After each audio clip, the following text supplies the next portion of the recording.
Rab's POV. Oh my gosh, Red! Are we going to publish The Life's in My Hand? Diane screamed. That manuscript has been sitting on the unpublished shelves for years. Are you sure? I rolled my eyes at her. Sean still hadn't accepted my offer, and here she was spiraling like this was already a done deal. If you accept to be Dr. Vance Collin, I'll make sure you get your own series out even before your taping with The Laws in My Hand ends. I offered again, turning my attention back to Sean. This wasn't a loss. Not for him, not for me. The Life's in My Hand was the other world I built alongside The Laws in My Hand. I stopped halfway through because something was missing. I couldn't find Vance. I couldn't hear his voice. And now, here he was. I'll still be in the series even if I accept your offer? Sean asked carefully. Yes, of course, Diane answered immediately, practically glowing. We need to build you from there because the world hasn't met the paper version of you yet.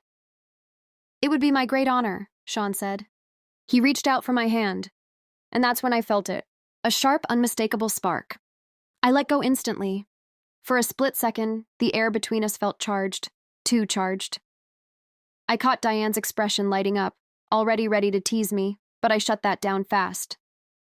Insane static electricity. My apologies, I said to Sean before bowing slightly. It's fine, he said, still staring at his hand like it had betrayed him. Apologies accepted. I gave him a polite nod, then turned to Diane. Since we are now all settled, can we go home already? I'm already sleepy. Don't go, let's celebrate first, the director said. Yeah, I agree, the producer added quickly. They all started nagging at me at once. I gave them a tired smile. As much as I would love to, truly, I was already at my limit. I'm too weak for social gatherings, I said honestly. My social battery is already at its limit. Diane laughed. Really?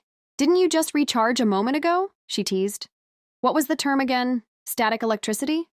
I shot her my stop it look. I didn't have the energy to fight. Not tonight. Not after everything. I haven't slept for 3 days straight, I said quietly. Please just give me this once. The room finally fell silent.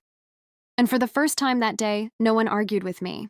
Sean's POV. The smell of charcoal and barbecue invaded my senses.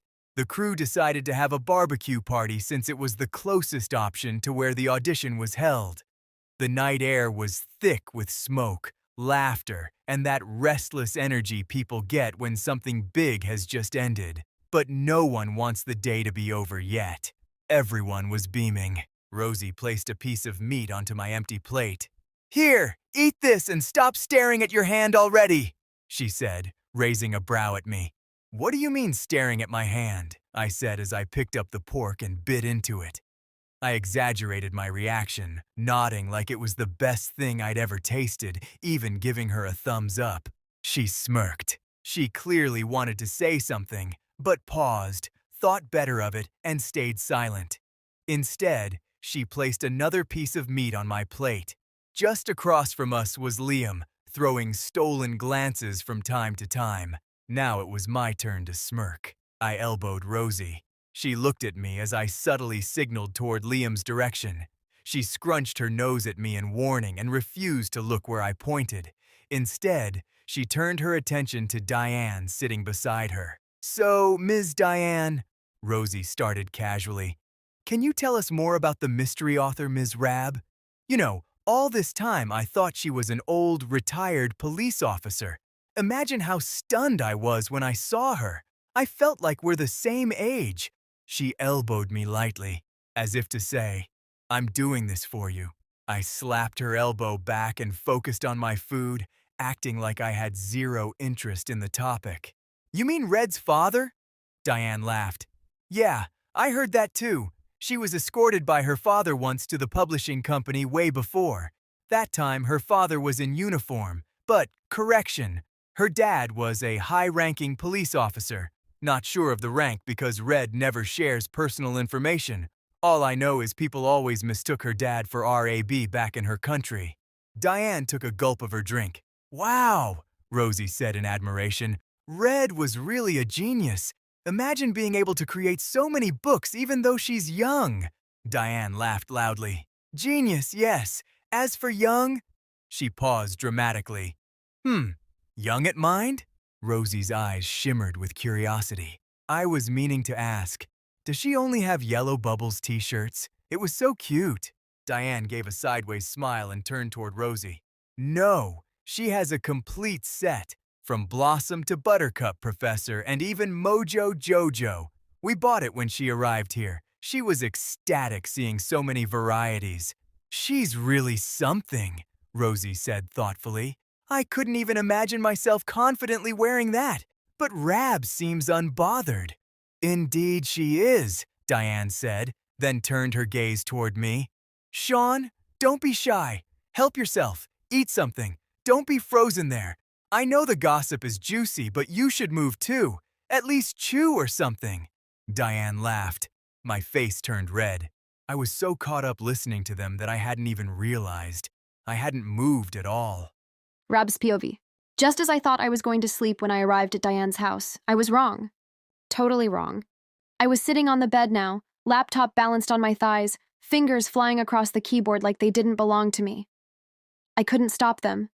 Images collided in my head, scenes flashing one after another, relentless, intoxicating. I was unstoppable. The Life's on My Hand had been left untouched on the shelf for years. Years. Not because I didn't love it, but because I couldn't move forward. It was the other world of The Laws in My Hand. The version where I shifted the battlefield from courtrooms to surgery rooms. I thought it would be brilliant back then. Groundbreaking. But halfway through, everything went blank. The scenarios dried up. The female lead blurred into nothing.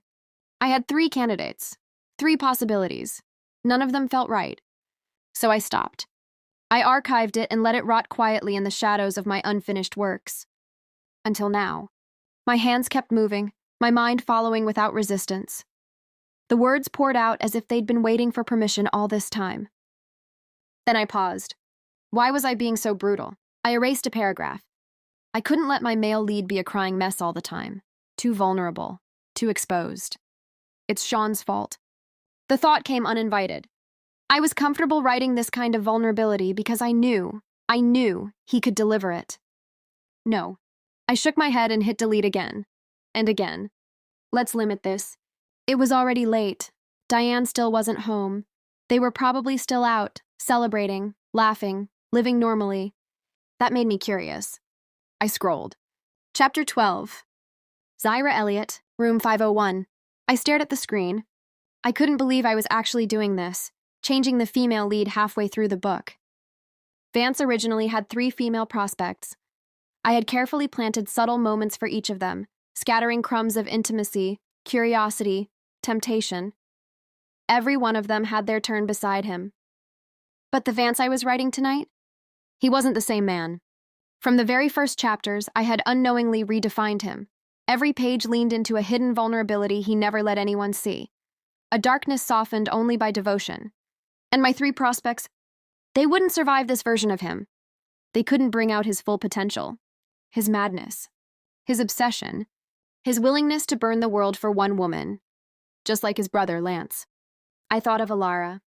I was torn, still torn, between making her the killer or not. But what Liam and Sean said this morning split my mind clean in 2. Lance and Alara, trust. Even with evident screaming guilt, he believed in her. His faith became his truth. Vance and Alara, acceptance. He accepted that the woman he loved was the true killer. And that acceptance snapped something inside him. Sanity. Morals. Boundaries. He would do anything to protect her, even if it meant staining his hands forever. That was the moment Zero was born. The true serial killer, that's my plan. I leaned back, breath shaky, staring at the ceiling as the ending formed in my mind. Dark, inevitable, merciless. I sighed. I already knew this wouldn't end well. Because in stories like this, he who loves the most is always the loser.